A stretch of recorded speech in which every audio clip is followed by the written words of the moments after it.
Listo.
Entonces quedamos que parcial viernes 28 de agosto, ¿cierto?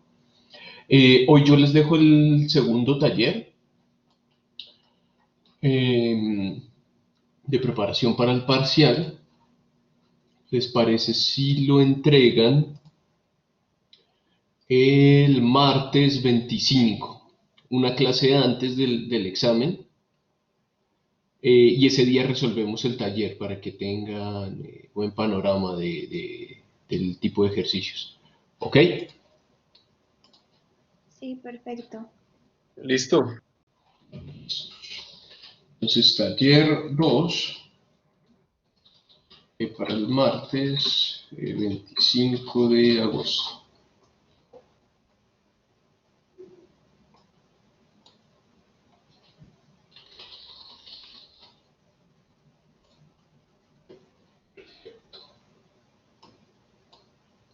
Déjenme que estoy organizando mi calendario acá.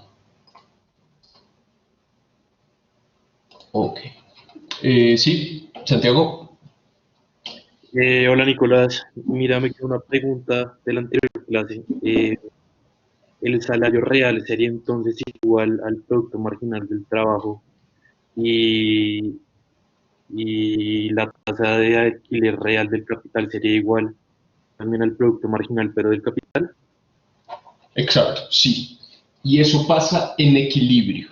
Cuando existe algún desequilibrio que llegue a ser menor o mayor, pues las empresas van a reaccionar o contratando o despidiendo trabajadores o en su defecto capital, hasta que se llegue a esas ecuaciones que tú mencionas. Vale, perfecto. Bien. ¿Tienen alguna otra duda de la clase pasada?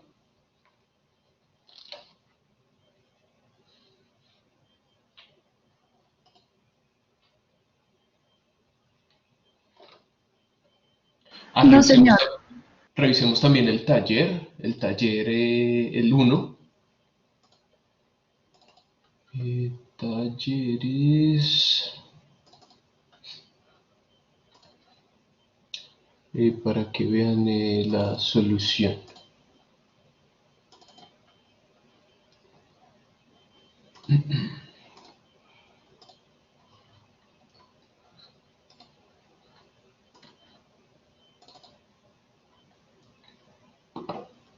Entonces, lo voy a resolver más bien rápidamente. Creo que solamente qué entraba, qué no entraba y hacer los cálculos. De resto, pues, es usar Excel. Entonces decía, considera que en esta economía sus habitantes consumen perros calientes, los cuales son elaborados con el 10% del pan de la economía.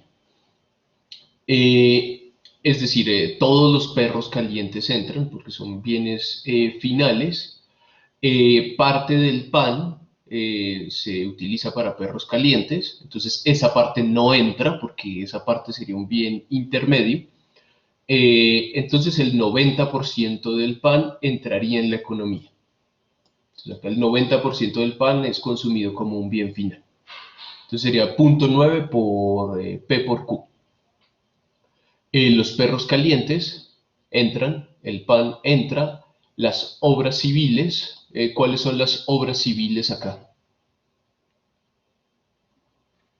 Los puentes.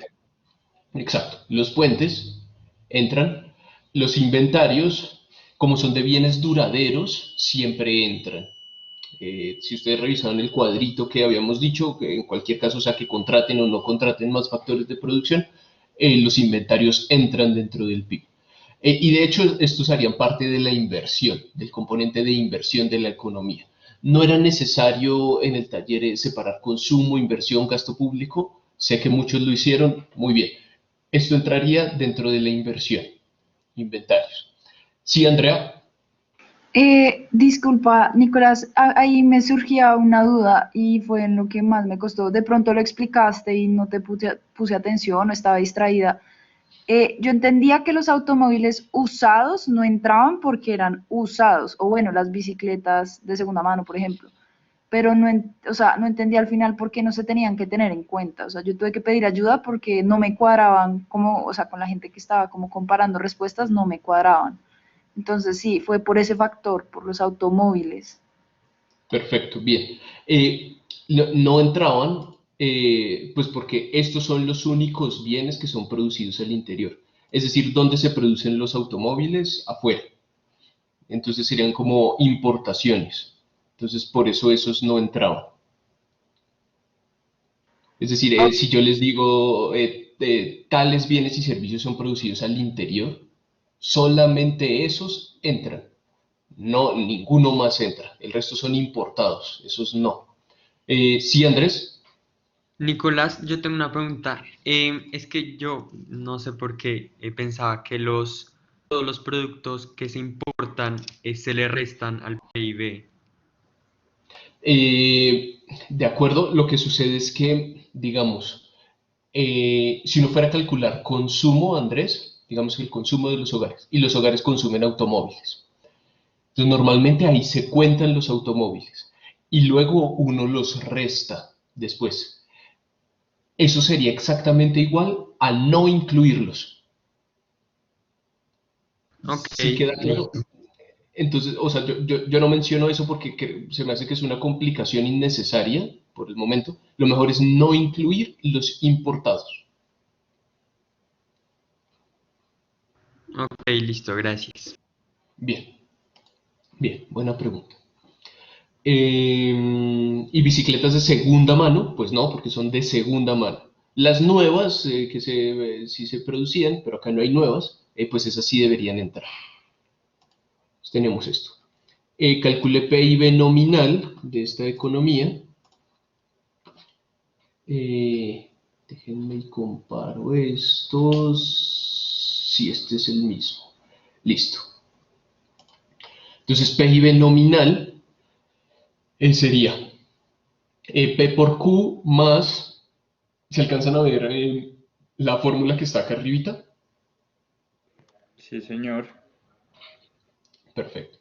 Entonces acá, P por Q más 0.9 por P por Q, este no entra, más P por Q más P por Q. Y así, a las siguientes. ¿Hasta ahí tienen alguna duda?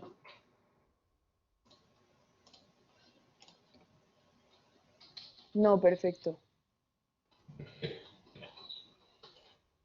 Sí, Juan Felipe. Pues, Nicolás, es que a mí me dio el PIB del 2015 y el del 2016, pero el del 2017 no me da. ¿Se puede parar en la fórmula, porfa?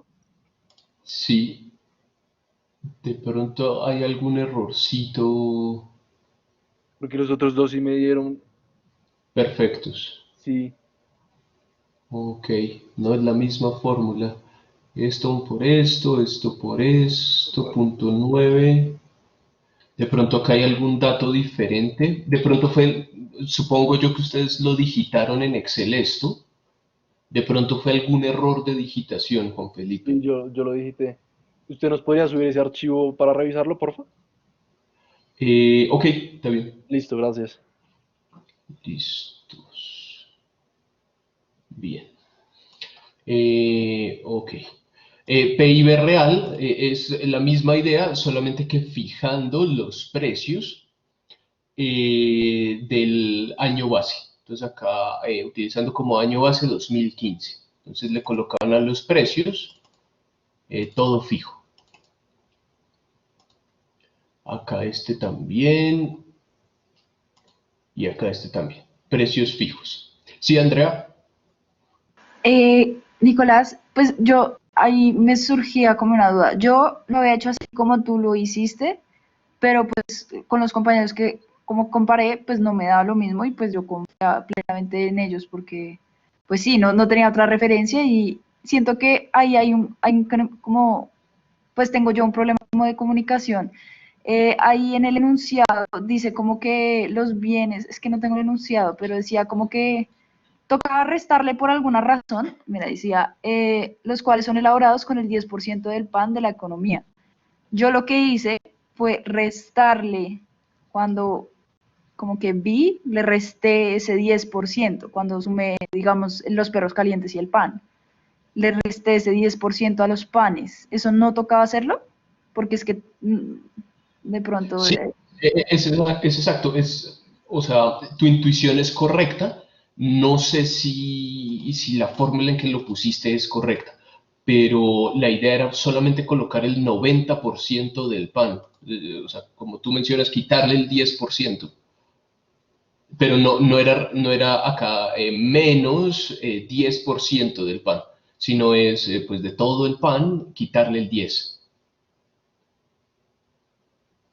Sí queda Listo, listo. más Sí, bien. sí. No, fue de pronto un error mío de digitación, no sé en dónde, pero sí, probablemente sí. Gracias. Ok, perfecto. Si alguien más tiene alguna Sí, yo. duda, María. Sí. ¿Puedes parar, porfa, en el PIB nominal del 2016? Porfa. PIB nominal 2016. No, ahí estás en el real, ¿no? Ah, perdón, sí, este. Mm. Eh, Gabriela me ayuda con la calificación de los talleres. La idea acá pues es calificar en función del procedimiento, no tanto el resultado, sino procedimiento. Ok, entonces si tuvieran algo más o menos similar, pues eso cuenta a puntos.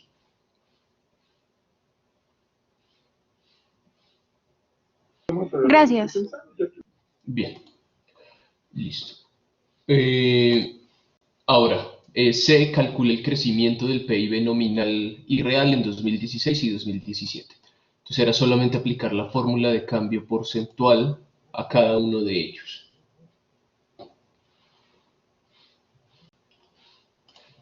Acá al PIB real solamente podemos calcular 16 y 17, por lo que tenemos tres datos. Entonces para calcular el del 16 necesitamos comparar 16 y 15, 17, 17 y 16.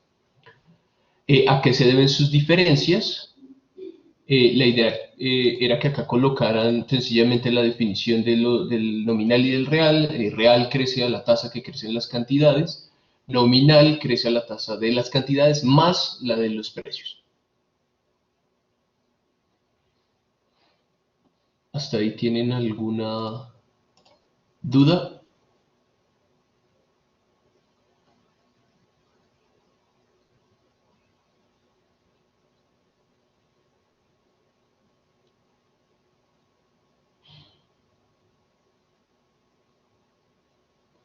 Listo, creo que en general no.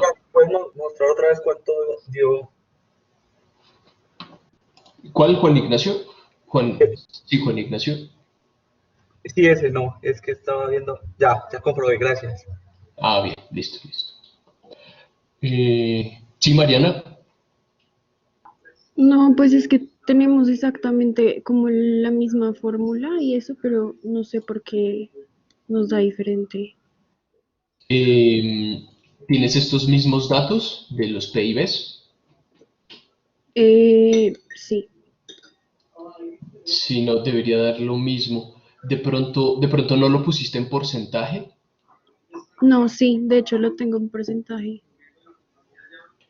Ya. No, pues tendría que revisarlo, pero eh, de pronto cambiaste actual, perdón, final, inicial. De pronto intercambiaste esos dos. Ok, vale, gracias. Listo. D. Calcule el deflactor del PIB y la inflación utilizando este deflactor. Sí, perfecto. Entonces, el deflactor es solamente PIB nominal sobre real por 100. Nominal sobre real por 100. Nominal sobre real por 100. Y así. Y la inflación, cambio porcentual del deflactor.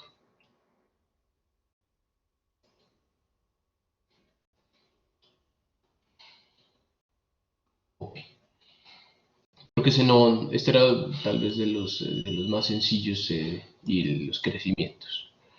Quinto, calcule el IPC de esta economía utilizando como base el 2015.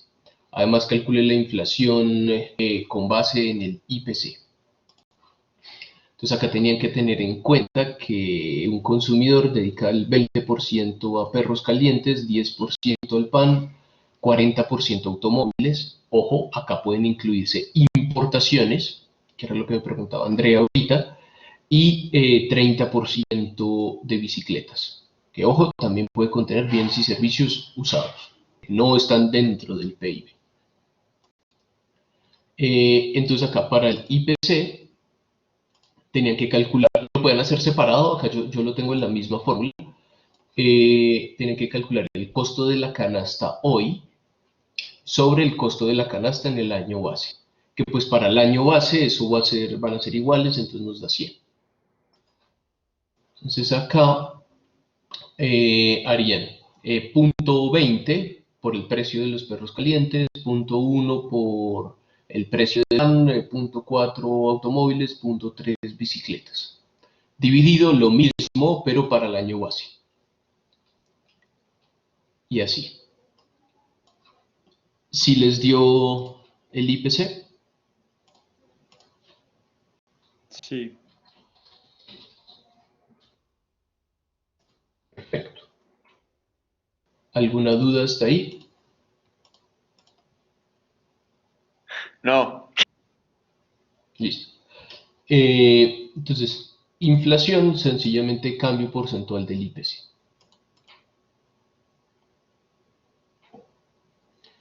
Listo. Sexto. Calcule la tasa de desempleo de esta economía. Entonces acá teníamos población total, creo que los que están en amarillo son los que teníamos. Sí. Población total no hace parte de la fuerza laboral, inactivos y ocupados. Entonces nosotros sabemos que la población total es la PET más los que no hacen parte de la fuerza laboral. Entonces, si restamos este menos este, pues nos va a dar la PET, la población en edad de trabajar. Eso para cada periodo, para cada uno de estos periodos. Luego, para la población económicamente activa, que esa es la que necesitamos para el desempleo, entonces por eso también necesitábamos la PET. Esta sería la PET menos los inactivos.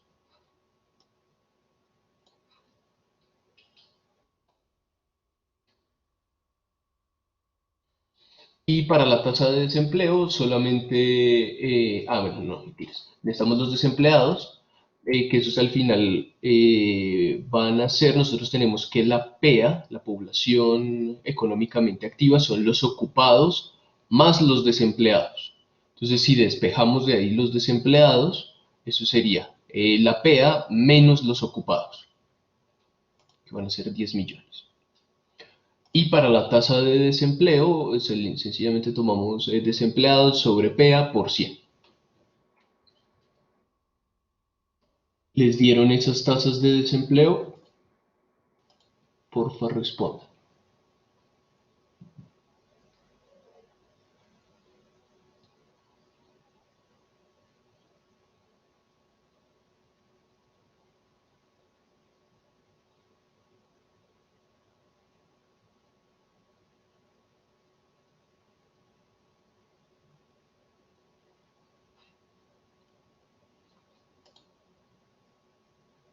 $16,7, $15,4, $18.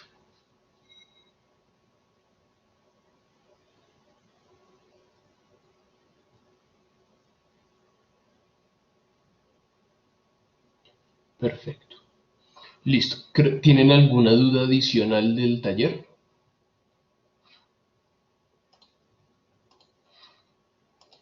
No, señor. Perfecto.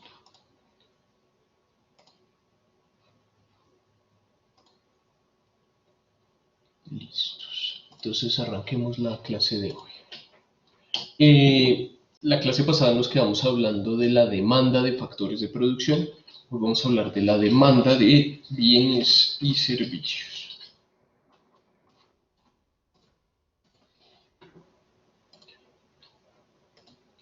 Eh, ¿Quiénes demandan bienes y servicios? Pues los hogares.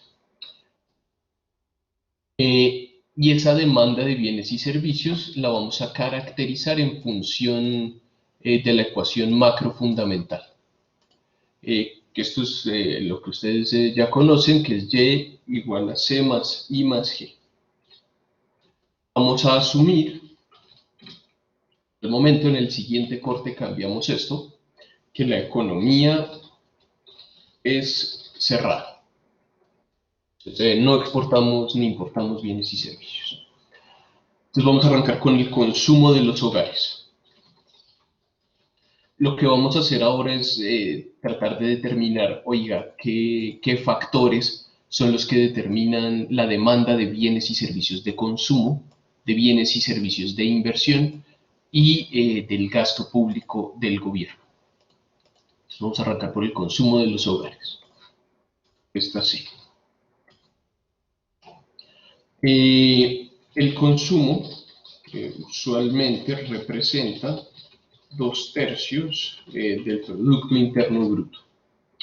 Y este contiene bienes y servicios durables y perecederos.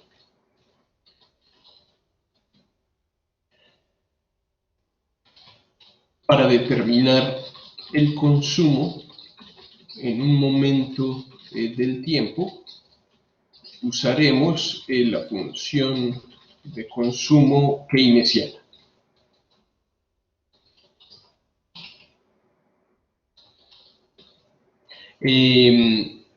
Keynes, padre de la macroeconomía, más o menos en los años 30, en 1930. La macro es más bien una ciencia reciente, más bien reciente, la cual está dada por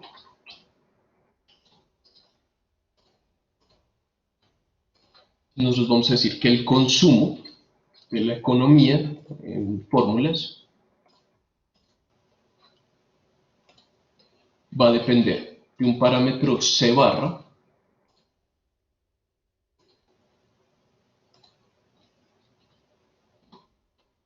donde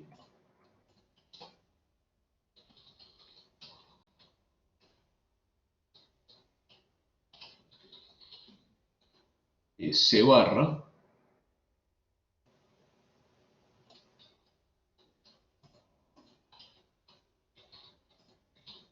representa el consumo de subsistencia,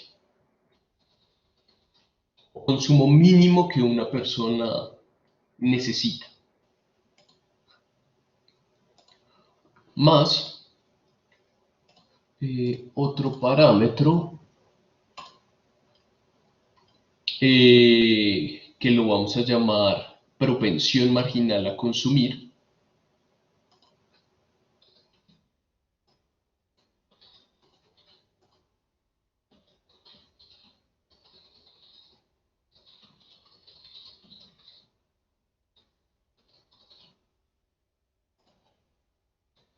multiplicado por YD.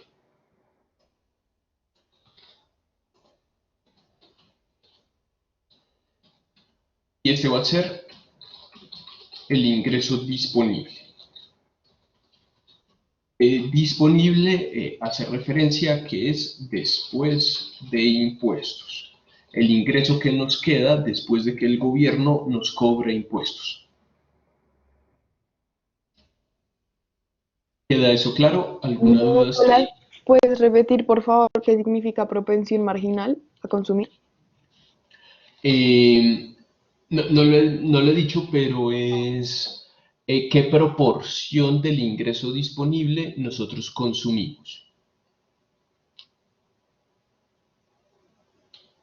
Ok, listo. Bien, así. Y donde, para hacer una aclaración, gracias Andrea, acá tenemos que C estar entre 0 y 1.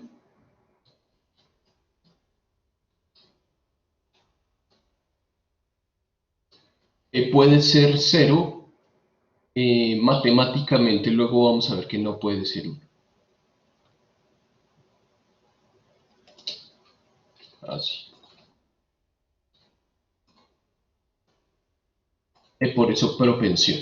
Entonces es la proporción del ingreso que nosotros consumimos.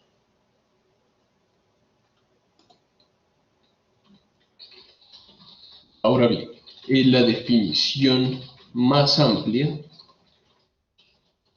del ingreso disponible es DD. ¿Qué creen ustedes que contiene el ingreso disponible? Es decir, el ingreso después de impuestos. ¿Sí? Cuénteme, Esteban, creo. Ah, no, Julián. No, Julián, sí,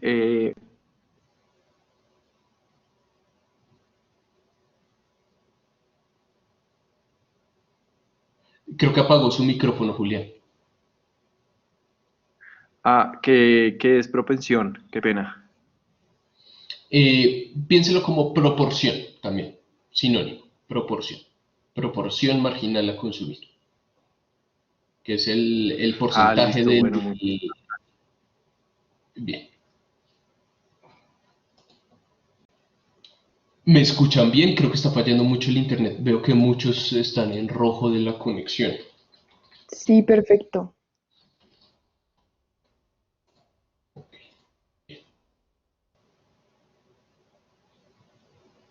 Sí, normalmente cuando falla el internet hay fallas generalizadas, pero... Ok, bien, la mayoría me escucha bien.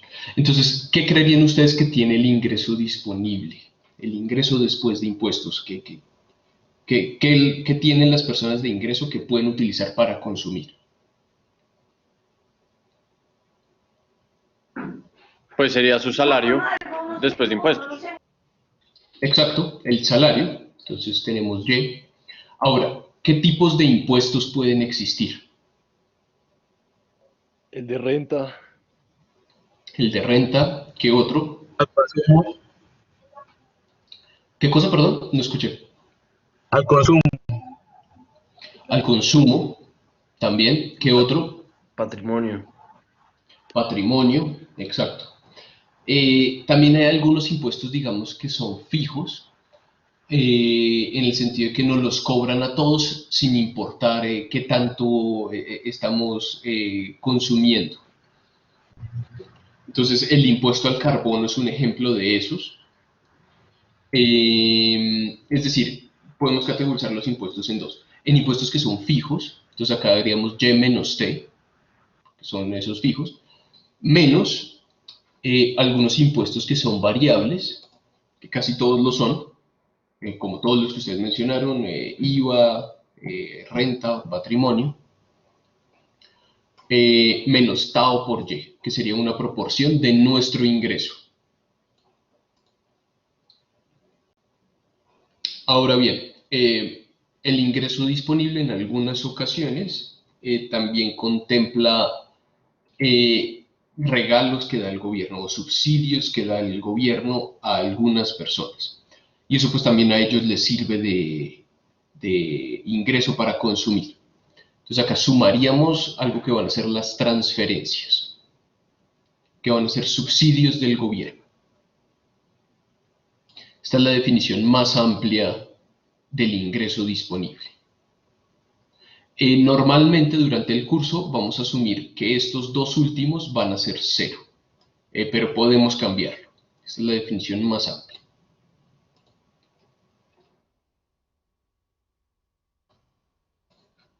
Sí, Esteban. Perdón, es que no oí. Vamos a asumir que entonces los subsidios y los impuestos variables van a ser cero. En la mayoría del curso sí. Yo les digo cuándo no, para ir cambiando, pero solamente para que sepan, digamos, la definición más amplia. Perdón, Listo, Nicolás, perfecto. es que leí la conexión un poco mala. No entendí muy bien, o sea, me quedé cuando explicaste lo del ingreso y después lo de los impuestos que son como fijos, la T, Ok, pero de adelante no te entendí, se me fue el internet. bien, estos son subsidios. Esos son subsidios, que son, digamos, regalos que le da el gobierno a las personas, los cuales pues ellos pueden usar para consumir bienes y servicios. Entonces eso va a añadir a su ingreso disponible. Vale. ¿Y la TY? ¿También? Estos son los impuestos variables. Ah, Este T raro se llama TAO, pero sí, este sería como la proporción de los impuestos variables, como el IVA. Entonces, algunos 16, otros 18% por nuestro ingreso, o el impuesto de renta que nos cobran pues proporcional a nuestra renta. vale, ya entendí, gracias, Nicolás. Bien.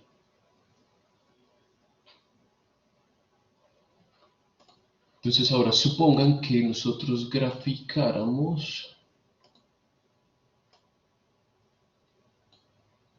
el ingreso de nuestro salario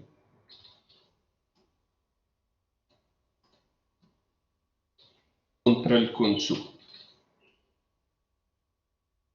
Perdón, el ingreso disponible.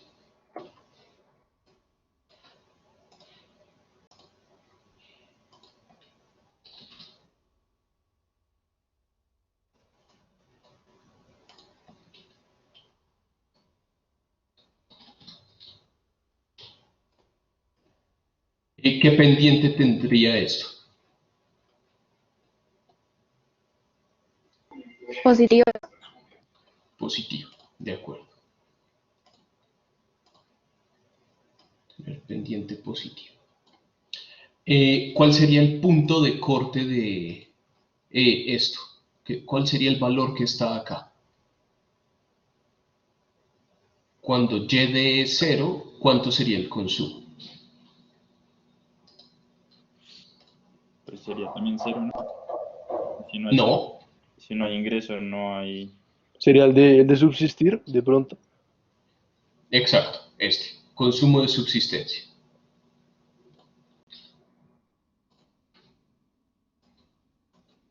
Lo mínimo que alguien necesita consumir para subsistir. ¿Y ese sería el mismo siempre? La idea es que sí, pues va a ser una constante, va a ser una Ah, ok. constante. Obviamente si aumenta el consumo de subsistencia, si necesitamos más para subsistir, pues el punto de corte aumentaría. Si yo les digo, si yo les llego a decir que hay un cambio en esto, pues ese punto de corte aumentaría. Ok, perfecto. Bien. ¿Y cuál sería la pendiente de esta línea?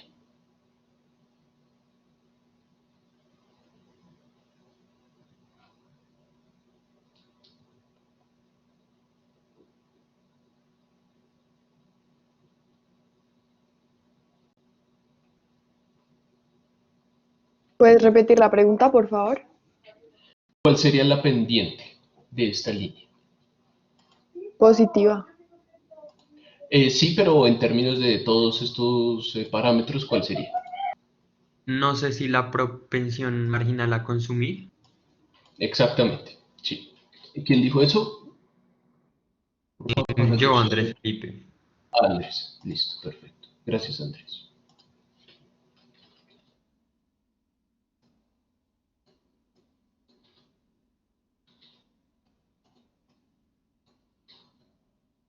Esta sería la propensión, la pendiente. Es decir, si el ingreso disponible llegara a aumentar en 1 peso, el consumo va a aumentar en la propensión marginal a consumir. Voy a anotar eso.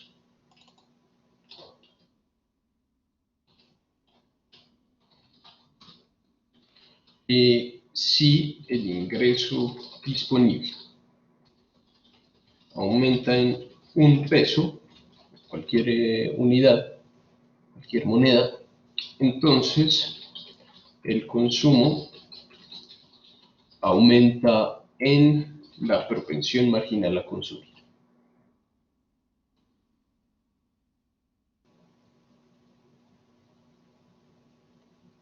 Ahora, de esta misma manera, como tenemos el consumo de los hogares, nosotros podríamos tener el ahorro de los hogares.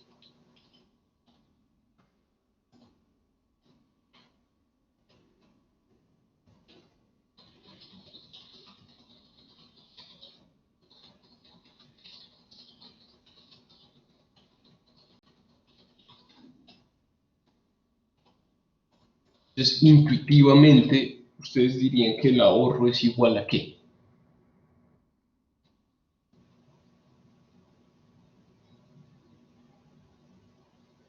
Sería como la contraparte. ¿Menos consumo? Exacto, sería ingreso menos consumo, pero digamos que en estos términos sería ingreso disponible menos el consumo de los hogares. Esto va a ser nuestros savings, nuestros ahorros, ahorros de los hogares. La otra clase vamos a ver ahorro del gobierno, ahorro privado y ahorro total, que van a ser otros conceptos. También los voy a llamar S, pero con otras particularidades. No los confundan con este S, que es el ahorro de los hogares. Entonces, si acá nosotros llegáramos a reemplazar C, nos quedaría que el ahorro va a ser YD menos todo esto. ¿De acuerdo?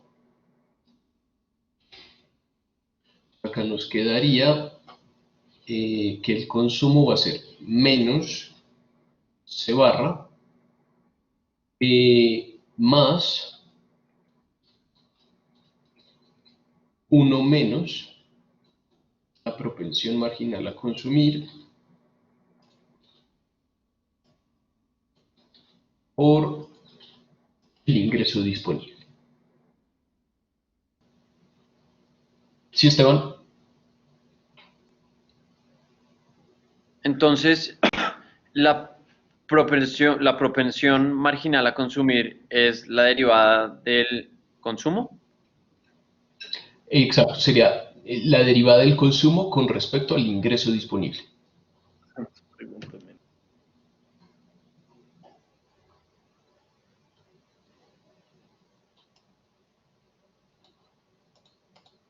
¿Alguien tiene alguna otra duda?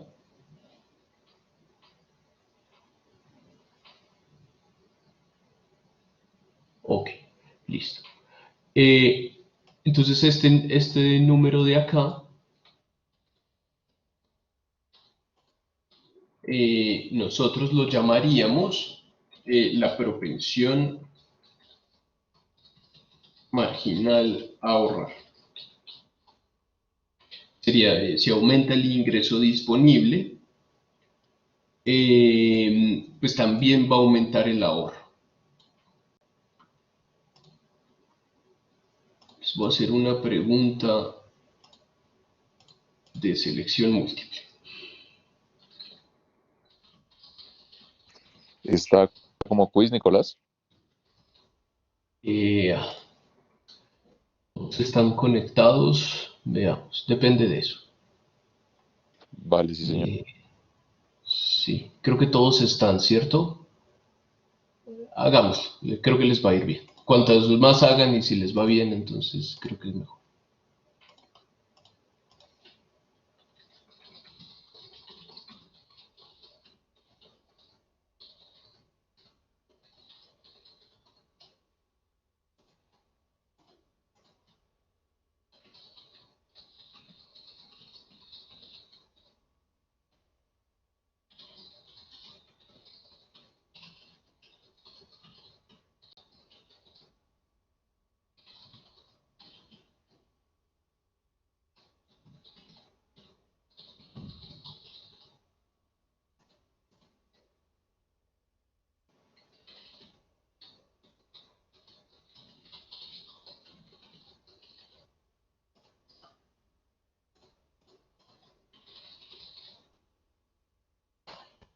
Porfa, respondan.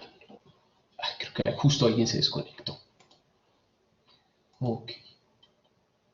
Tomás Jaramillo.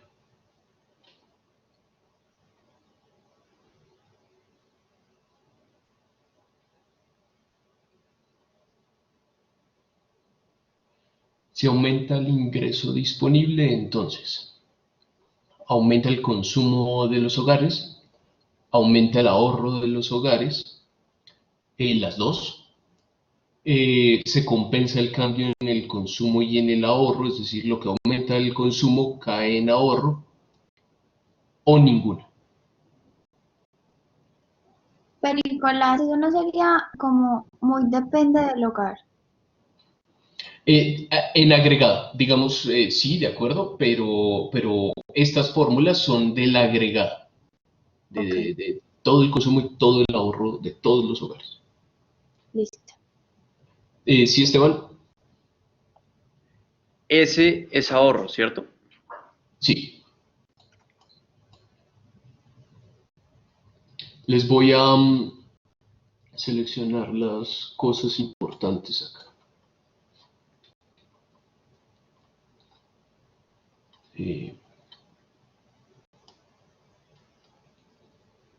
Todo eso.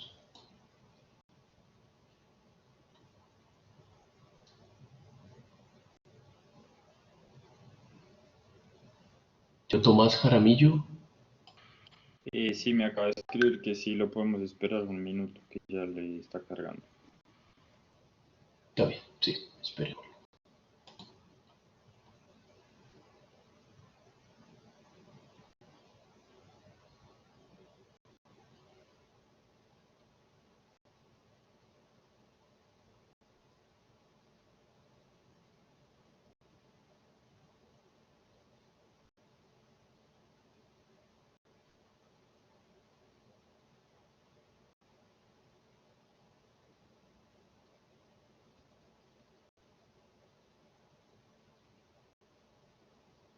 Perfecto, vuelve Tomás.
¿Listo? Ay, un minutico, porfa, Nicolás. Está bien. Está bien.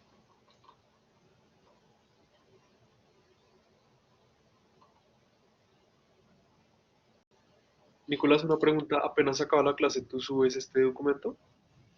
Sí, sí, sí. Todos los tienen en el Blackboard. Los de Ok. cada clase. O sea, los subes apenas acaba la clase. Sí. Perfecto, gracias.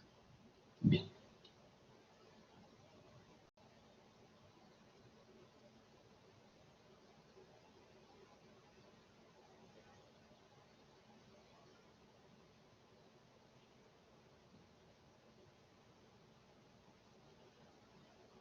Listo, falta solamente Tatiana. Ah, ya justo contestó. Tatiana Chava. Nicolás, una Sí, preguntita. ¿Con se compensan se refiere a que quedan como balanceados? exacto. Ok. Que uno sube, el otro cae, entonces no pasa nada. De cierta medida no pasa nada. Listo, y veo algo de variación entre algunas preguntas. Ok, entonces se cierra la pregunta en 10 segundos.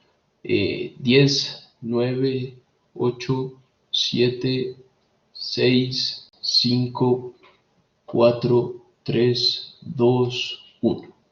Porfa, todos respondan. Se cierra la pregunta ya. Se siguen moviendo.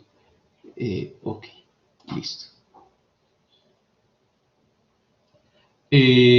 Respuesta correcta. Entonces, veamos. Si aumenta YD, ¿qué le pasaría al consumo?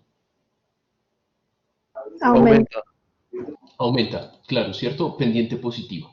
C, fíjense, la respuesta estaba acá en C, que está entre 0 y 1.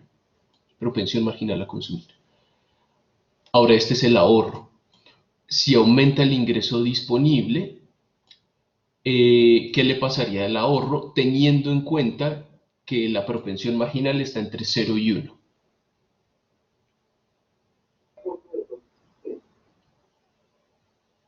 Es decir, supongo que fuera 0.5. Acá se aumenta 1, esto aumenta 0.5. Ahora, si esto aumenta 1, ¿cuánto aumentaría el ahorro?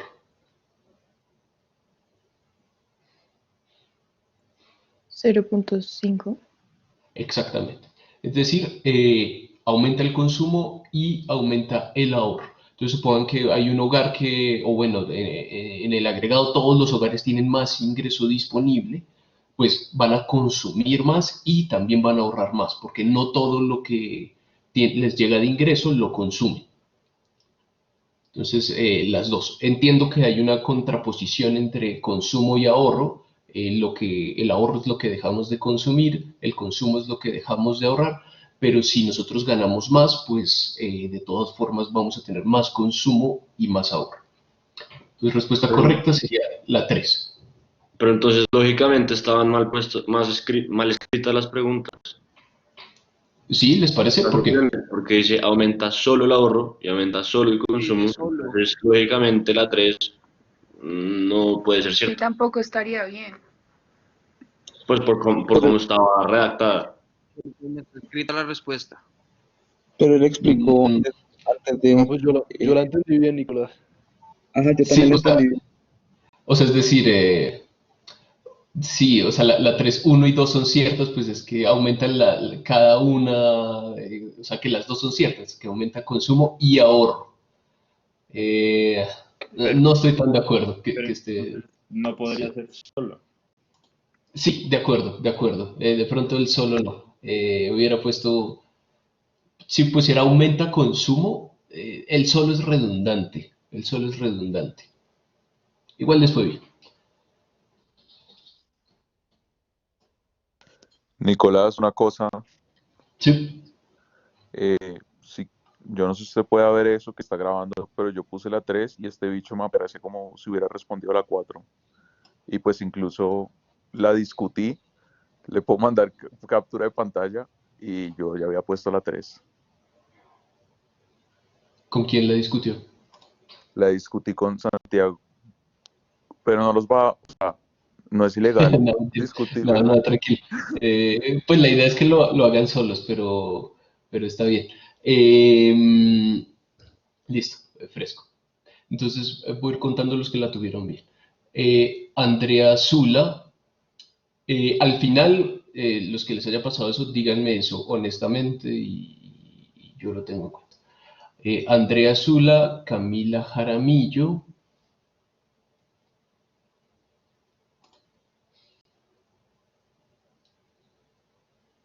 Esteban García,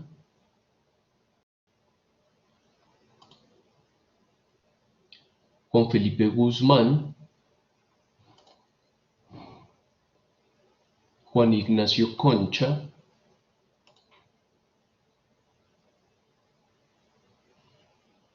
Julián García,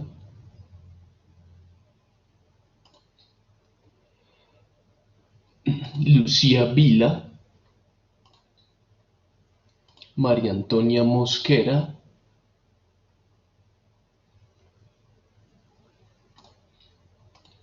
Mariana Morales,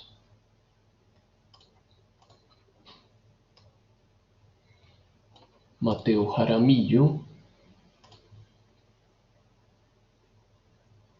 Mauricio Ordóñez,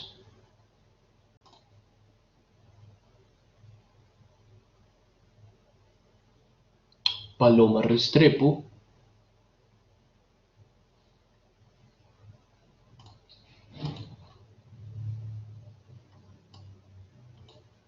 Santiago Martínez,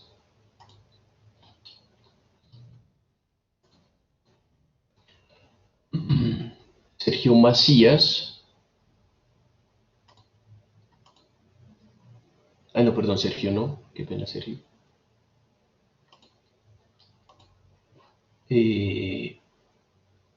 Sofía Marín, Tomás Jaramillo. Listo. Ahora sí, ¿a quiénes les pasó eso? A mí me pasó, no tengo cómo comprobárselo sin decir con quién lo discutí, pues no lo voy a hacer, pero pues entonces si quiere déjeme el 0, Nicolás. No, tranquilo, Nicolás, yo le creo. pues a mí también me pasó, yo no sé si tuviste cuando yo puse como la respuesta que yo puse realmente fue la 3. Listo. Tatiana Chavarro. No, de hecho yo sí vi que algunas personas, no vi exactamente a quiénes se les cambió justo después. Listo. Bien. ¿Hay alguien más?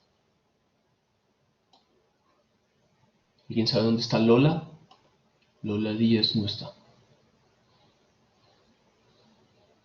Ok. Bien.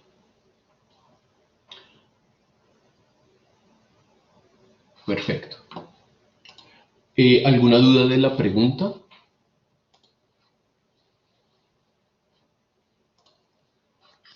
Digamos eso en la práctica pues no es 100% verídico, ¿verdad? Entonces uno cómo lo mide en la práctica, ¿toca estudiarlo? No, sí, sí lo es. De hecho, en el agregado, normalmente cuando aumenta el Producto Interno Bruto, aumenta tanto el consumo de los hogares como el ahorro de los hogares. De la misma forma, se reduce. Algo que sí puede pasar es que a través del tiempo, la propensión marginal al consumir cambie. Digamos, ¿ustedes de qué pensarían que depende la propensión marginal a consumir? Como, ¿de qué depende la decisión entre consumo y ahorro de los hogares? Puede ser por los precios. Necesidades. Puede ser necesidades, eso es un buen punto, más que todo. Digamos, ahoritica, ¿qué creerían que pasó con la propensión marginal a consumir? Debido a la pandemia, más que Baja. todo, la gente ¿qué está haciendo? ¿Está consumiendo más o está ahorrando más? Está ahorrando más. Está ahorrando más, es decir, seguramente eso fue una caída en la propensión marginal a consumir. Esto también mide como un patrón de consumo, digamos, psicológico, y también mide en cierta medida el miedo o el grado de ¿cómo decirlo esto? Como de ahorro precautelativo, como ahorro que la gente tiene en caso de que algo suceda. Lo que sí puede pasar, para que sea más práctico, es que esto pueda cambiar en el tiempo, esa propensión marginal a consumir. Entonces, ahorita mucha gente está consumiendo poco y ahorrando mucho. Sería una caída en la PMC. En cualquier caso, si ahorita la gente comenzara a ganar más, podría consumir más en esa proporción y ahorrar más en esa proporción.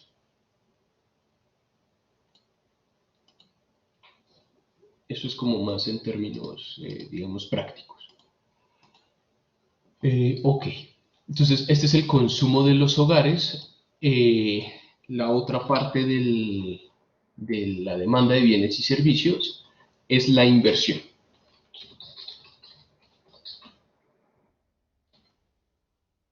¿Y quiénes realizan esta inversión? Los hogares, el gobierno, las empresas. Las empresas. Las empresas. Esto va a ser gasto. Colocar acá más abajo. Esto es gasto en bienes y servicios de inversión. Entonces esto era lo que decíamos que acá se contaban los inventarios, también el gasto en maquinaria y equipo, gasto en infraestructura privada. Ese tipo de bienes y servicios son los que entran ahí. Nosotros vamos a asumir que la inversión es una función de R.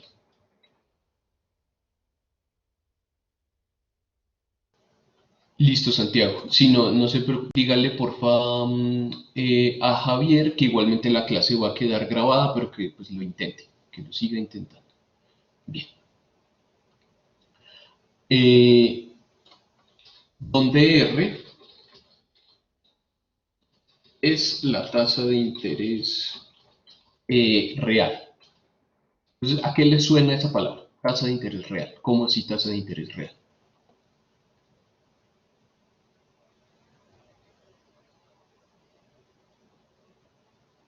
Sí, Esteban.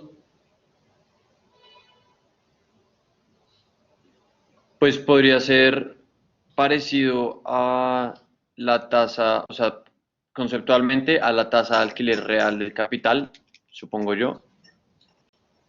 Exacto, sí. Y es porque acá al final terminamos descontando el efecto precios, al igual que en la tasa de alquiler real del capital.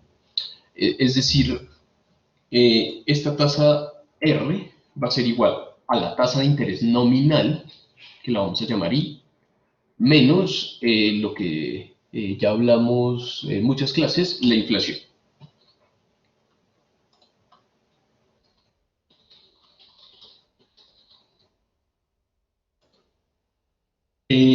Ahora bien, en la práctica, las tasas de interés pueden diferenciarse a causa de los siguientes tres motivos.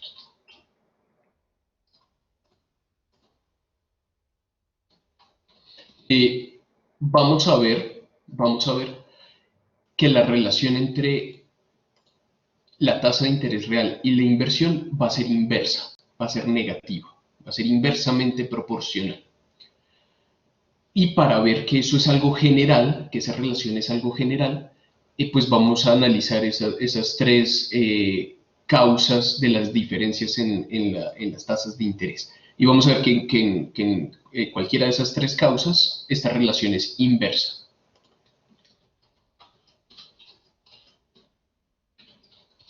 Nicolás, una pregunta. La otra I, ¿qué es? Tasa de interés nominal. Ok. No, la de arriba. La de I es igual ahí, eso. La otra. Inversión. Las dos son sí, esta es como la inversión, es una función de la tasa de interés real.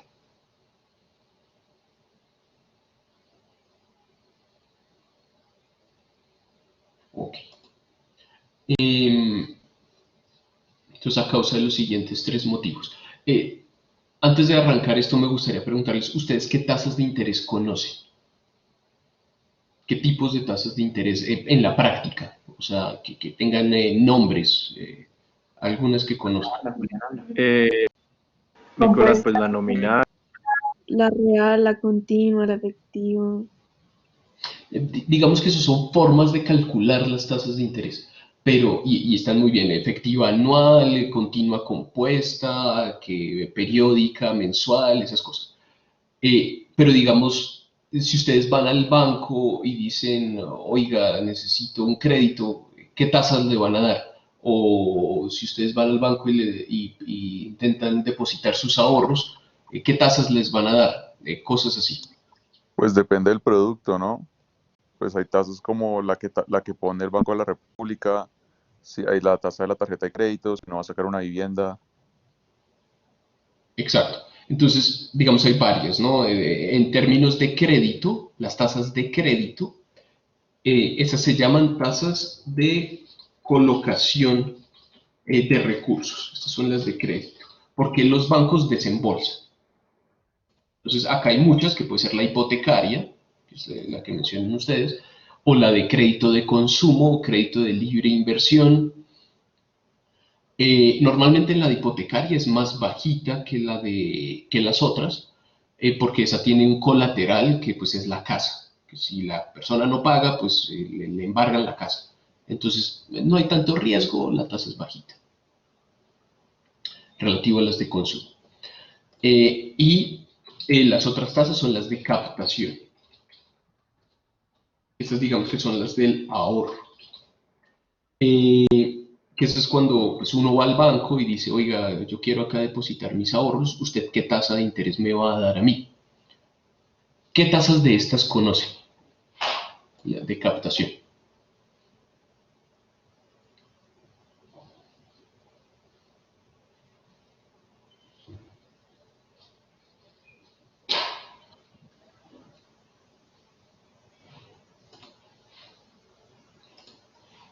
Pues acá hay varias. Uno puede, y normalmente dependen del plazo, puede ser la DTF o la CDT, que es certificado de depósito a término, que son tasas de interés, digamos, prácticas. También si uno compra, digamos que un bono del gobierno, un TES, los llamados TES, le van a dar cierta tasa de interés. Esas son tasas de captación. Ese es un principal motivo por el cual se diferencian las tasas, que sea de colocación o de captación. Vamos a ver que tiene una relación inversa con el gasto en bienes y servicios de inversión. Supongan ustedes que en cierto periodo de tiempo las tasas de colocación aumentan. Ahora ustedes, antes ustedes... ¿Sí, Enrique? Es que no me quedó muy claro cuál es la tasa de colocación. Es la de los créditos, digamos la de las tarjetas de crédito, que si uno compra algo con una tarjeta de crédito y lo pone a 12 meses, le cobran esa tasa de interés. Ok, perfecto, listo. Bien.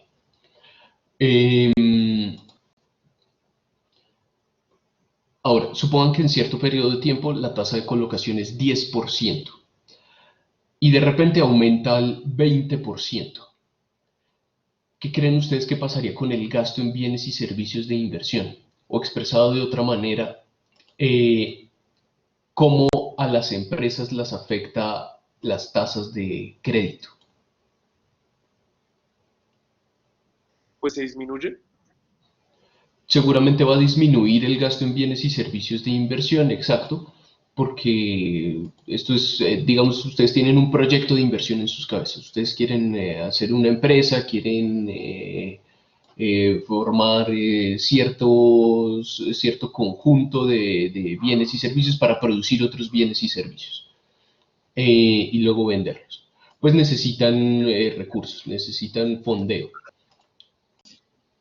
Entonces, pues ustedes pueden ir al banco, pedir su crédito, pero si esa tasa es más alta, pues muy seguramente se va a reducir su gasto en bienes y servicios de inversión, porque es un costo.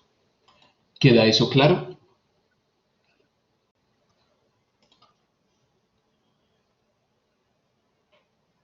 Sí, señor. Perfecto, bien. Ahora, digamos que fuera la tasa de captación, que hoy estaba a 10% y de repente aumentó al 20%. Entonces, digamos que ustedes planeando sus inversiones, ustedes primero estimaban que su proyecto de inversión les iba a dar una tasa del 15% de rentabilidad anual. Entonces, con la tasa del 10, ustedes dirían, no, mejor yo hago mi proyecto de inversión, porque si no lo hago apenas me van a dar 10 en el banco. Entonces, mejor hago mi proyecto. Pero si la tasa del banco llega a aumentar a 20, ¿ustedes harían el proyecto de inversión? No. Muy seguramente no, porque incluso el proyecto puede llegar a ser más riesgoso. En cambio, estas tasas normalmente son libres de riesgo.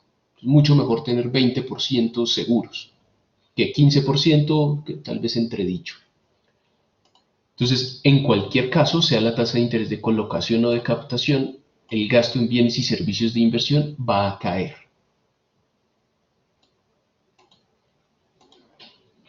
Segundo motivo por el cual pueden diferenciarse las tasas de interés es porque existen diferentes niveles de riesgo del deudor. Y usualmente, a mayor riesgo del deudor, mayor la tasa de interés. Entonces, normalmente digamos que también que está alineado con las tasas de colocación. Supongan que ustedes tienen un individuo A y un individuo B. El individuo A es una persona que trabaja, es una persona que tiene altos ingresos y es una persona que ha pagado históricamente todas sus deudas. Y ustedes tienen un individuo B que tiene contrato a término fijo, que tiene un ingreso promedio no tan elevado y que en algunas ocasiones ha dejado de pagar sus créditos.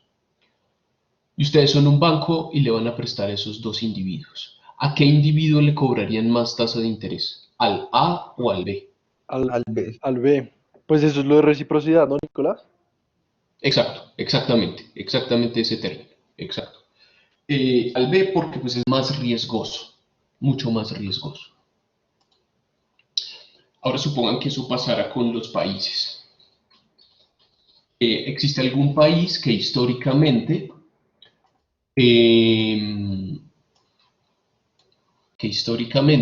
haya dejado de pagar su deuda y hayan otros países muy juiciosos que hayan pagado su deuda todos los años? Pues eso va a afectar el nivel de riesgo y las tasas de interés que el mercado internacional les cobraría a ellos por prestarles un crédito. Hay un indicador en la práctica que se llama ENVI. Espérenme, lo busco.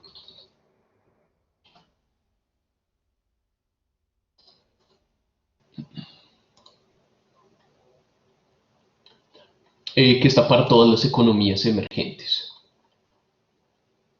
Antes había una lista mucho más bonita. Ok. Entonces, digamos, si miramos Colombia. Ahorita el ENVI de Colombia está en 231 puntos.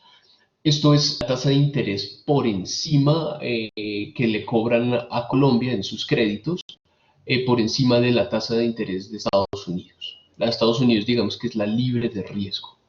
Entonces, esto representa el nivel de riesgo de Colombia. Cuanto más alto esto, más riesgoso Colombia. Ahora si miramos, ¿qué otro país? Bueno, otro caso. ENVI Venezuela. Está en 33.539 puntos. El de nosotros 200 y pico. Mucho más gigantesco. Es decir, si ustedes estuvieran dispuestos a darle un crédito a Venezuela, les van a pagar muchísima tasa de interés, muchísima. La cosa que está entredicha es si ustedes van a volver a ver los recursos que le prestaron a ese país. Por eso, pues se compensa con una mayor tasa de interés. En cualquier caso, sea cualquier el nivel de riesgo del deudor, más tasa de interés va a ser menos gasto en inversión, en bienes y servicios de inversión. ¿Tienen alguna pregunta o algo que agregar?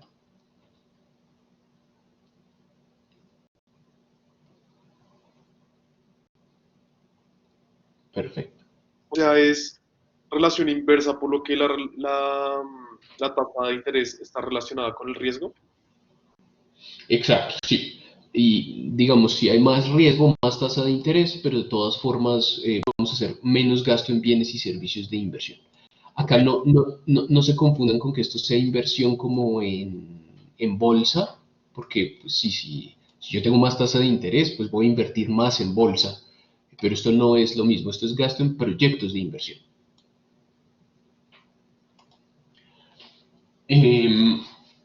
Ok, y el último motivo por el cual pueden diferenciarse es por el plazo de la deuda.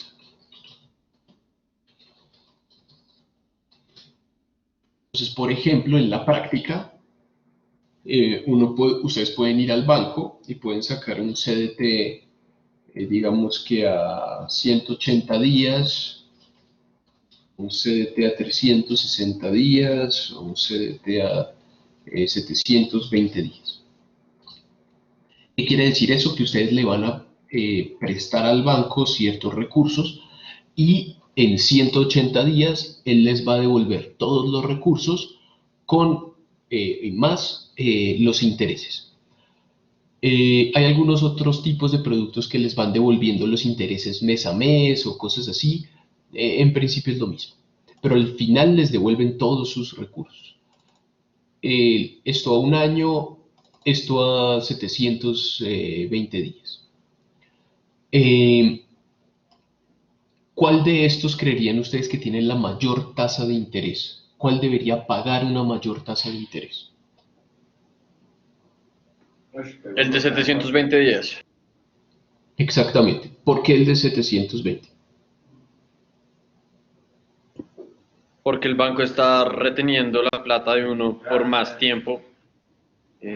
Entonces, pues uno para de poder utilizarla por ese tiempo y por lo tanto le deberían pagar.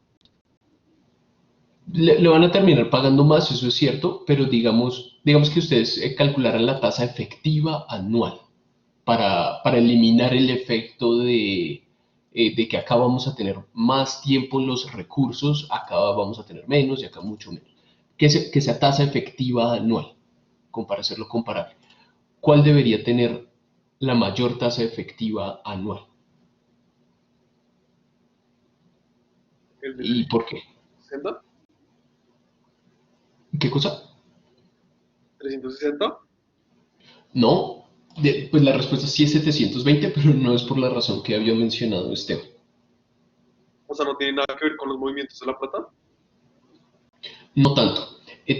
Tiene que ver con algo que se llama acá, debido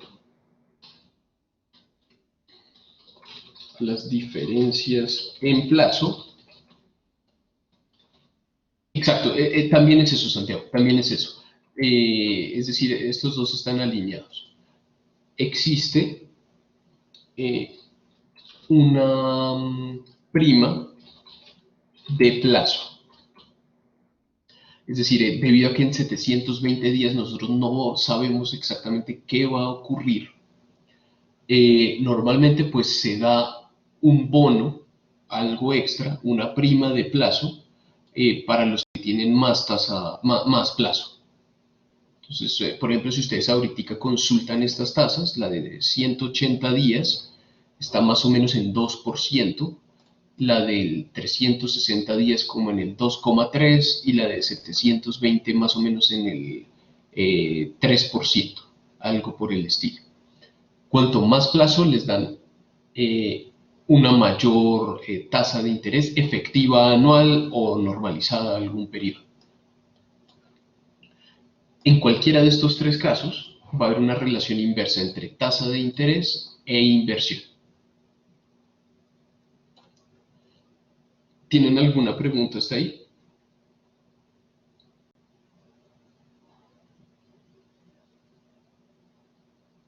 Sí, Esteban. Pues es de pura curiosidad. Si la tasa efectiva anual del CDT de 720 es 3%, y por ejemplo la inflación ese año, o parte de, no, incluso la inflación en algún momento en ese año fue del 4%, entonces, ¿es buena idea o mala idea? Perfecto, excelente pregunta. Sería malísima idea, porque acá lo que haríamos es 3% menos 4%. Entonces, en términos reales, vamos a estar perdiendo dinero. En términos nominales, vamos a observar que nuestros recursos aumentan al 3%, es decir, supongo que ustedes meten, no sé, 1 millón de pesos en el CDT, eso pues apenas en un año les va a rentar 30.000 pesos, es poco, pero es eso. Sin embargo, si los precios crecen al 4%, ustedes con esos 30.000 pesos no van a poder comprar más bienes y servicios. Incluso van a comprar menos bienes y servicios. Es decir, en términos reales, van a comprar menos. Por eso uno siempre tiene que fijarse en esta brecha. Uno tiene que ganar sobre la inflación, adicional a la inflación. Ahorita la inflación está en 2%. Es decir, con esto uno apenas le ganaría 1 punto a la inflación.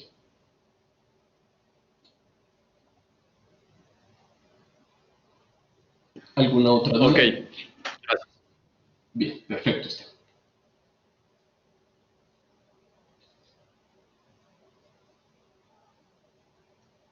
Listo, entonces dejemos por ahí. Nos vemos el martes. Hoy yo les subo el taller. La idea es que entreguen el taller el martes 25 de agosto. ¿Listo? De este martes en 8. ¿El parcial para cuándo quedó? Viernes 28. Vale, gracias. Listo. ¿El taller también es en parejas? Sí, hay todos los talleres en parejas. Si quieren rotar de parejas por alguna razón, lo pueden hacer, no hay problema. Si se quieren hacer solos, no hay problema. Nicolás, una pregunta. ¿El parcial va a ser como parecido a los ejercicios del taller 1 y 2 o cómo va a ser? Es que no me queda muy claro. No sé si va a ser teórico o ejercicios a mano o en Excel o cómo. No sé si me puedas aclarar esa duda, qué pena. Va a ser muy similar a los dos talleres.